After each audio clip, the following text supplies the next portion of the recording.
विद्वानों में एक बहुत विवाद का विषय है कि भूत होते हैं कि नहीं होते हैं। आमतौर पर यह बात मानी जाती है कि जो अनपढ़ समाज होता है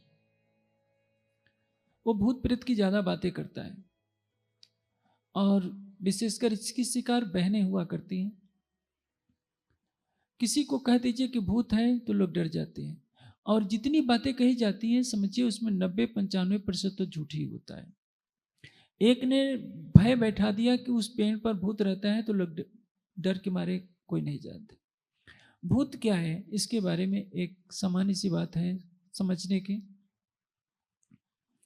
वेद में कहा गया है यमेन वाइना सत्यराजन, यानी जीव जब शरीर छोड़ता है तो सामान्य नियम यह है, बृहदारण्यक उपनिषद में जो लिखा है कि जैसे एक पतंगा किसी तिनके पर अपना आगे पैर रखता है और उठाकर दूसरे पैर को उस तिनके पर रखने में जितना समय लगता है उतने ही समय में एक जीव दूसरे एक तन को छोड़कर दूसरे गर्भ में प्रवेश कर लेता है। लेकिन हर नियम के साथ अपवाद भी होता है। यदि उसके चित्त में वासना है कि मैं नहीं मरा होता, उसको मोह बना रहता है, तो उसमें देरी लग जाती है। यह सब कुछ परमात्मा के निर्देश पर होता है। जिसके चित्त में जैसी वासना होती है जीव की वही गति होती है। यदि जीव अकाल मृत्यु का शिकार हुआ है, एक्सीडेंट से हुआ है, किसी और चीज से हुआ है और उसकी तृष्णा रह गई होती है कि मैं मरा नहीं होता या किसी को धोखे से मार दिया जाता है, तो उसका जीव कुछ समय के लिए गर्भ में प्रवेश नहीं कर पाता है। वो वायुमंडल में भटकता रहता है। वो कभी कभी किसी को दिख जाता है तो लोग कहते हैं भूत। भूत यानी प्राणी। जैसे स्थूल शरीरधारी हम हैं वैसे ही स्थूल शरीरधारी से रहित जो जीव है उसको कहते हैं सूक्ष्म शरीरधारी जीव।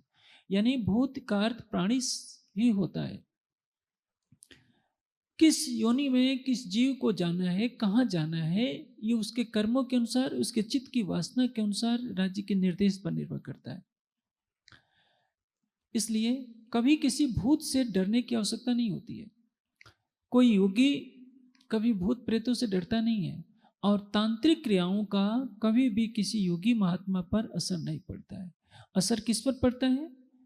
जिनका आत्मबल कमजोर होता है। प्राय महिलाएं इसकी ज्यादा शिकार होती हैं। एक घटना गोपीनाथ कविराज की मैं बताता हूँ, कई बार मैंने जिक्र भी किया होगा। गोपीनाथ कविराज का एक विद्यार्थी था।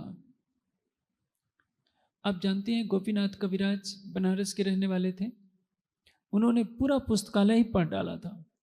6 महीना उन्होंने एकांत में साधना की थी और बाद में राधा कृष्ण की विशेष भक्ति में उन्होंने एक ग्रंथ लिखा था। उस बस्ती में जहां उनका विद्यार्थी रहता था, एक ऐसे ही तांत्रिक महोदय आए। उनके पास लोगों की भीड़ लगने लगी। 1 मिनट में 1000 किलोमीटर से सामान मंगा देते थे कि देखो वहां से मैं सामान ये मंगा रहा हूँ, ये मंगा रहा हूँ। अब चमत्कार जहां होता है वहां तो दुनिया नमस्कार करती ही है। लोगों की भीड़ बैठ गई। उस विद्यार्थी के मन में भी जिज्ञासा हो गई कि क्यों ना मैं भी इस विद्या को सीख लूं। और वो तांत्रिक के पास चला गया कि मुझे भी यह विद्या सिखा दीजिए।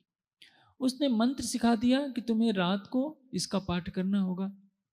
उसने कई दिन तक किया। जब उसमें सिद्धि नहीं मिली तो आकर के उस तांत्रिक से कहता है कि मैं तो इसका पाठ करता हूं, मुझे इसकी सिद्धि नहीं मिल पा रही है। तो कहता है कि देखो तुम करते हो गायत्री संध्या साधना करते हो, तुम परमात्मा का ध्यान करते हो। यदि यह सिद्धि चाहिए तो तुम्हें उस भक्ति भाव को छोड़ना पड़ेगा, क्योंकि मैं जिससे काम करवाता हूं वो एक प्रेत है। और जब मेरा प्रेत तुम्हारे शरीर में घुसना चाहा तो तुम्हारे तेज से वह जलने लगा और उठ करके भाग खड़ा हुआ। इसलिए यदि तुम्हें यह सिद्धि चाहिए तो तुम जो संध्या गायत्री करते हो ये बिल्कुल छोड़ दो, तो मेरी सिद्धि हो पाएगी। वो सोचा कि मैं क्या करूं, ये चमत्कार वाली विद्या सिखाऊं कि जो गुरुदेव ने बताया है मैं वो करूं। गोपीनाथ कविराज के पास गया, उसने पूछा कि गुरुदेव बताइए मैं क्या करूं। मैं देखता हूँ मुझे तो कोई पूछता नहीं, वो एक महात्मा आया है उसके पास भीड़ लगी रहती है, 1 मिनट में वो सामान कहाँ से 1000 किलोमीटर से मंगवा देता है।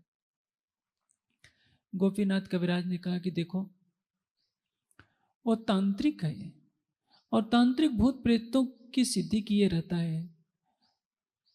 जो तुम गायत्री संध्या करते हो इससे तुम्हें मोक्ष प्राप्त होगा, तुम्हें परमात्मा का आनंद मिलेगा। लेकिन यदि तुम तांत्रिक क्रिया सीखने लगोगे तो तुम्हारे शरीर छोड़ने के बाद जो प्रेत अभी तुमसे तुम्हारा काम कर रहे हैं ये तुमसे काम करवाना शुरू कर देंगे और तुम जन्म मरण के चक्र में पड़े रहोगे। इसलिए भूल कर भी चमत्कार दिखाने वाली ये क्रिया सीखने का प्रयास नहीं करना। ये घटना मैं इसलिए बता रहा हूँ कि लोग भूत प्रेतों को बहुत महत्व दिए रहते हैं।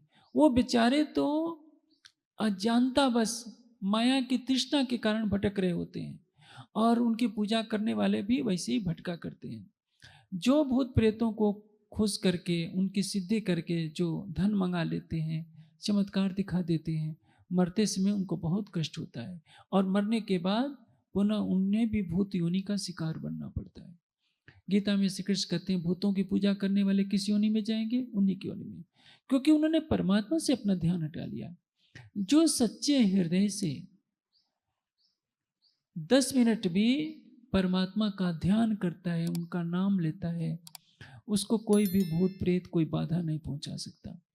जैसे स्थूल शरीरधारी गुंडे बदमाश होते हैं, वैसे ही सूक्ष्म शरीरधारी भूत प्रेतों को समझ लीजिए। लेकिन यदि आपके पास आत्मबल है, परमात्मा की भक्ति है, तो ये कुछ भी आपका बिगाड़ने वाले नहीं।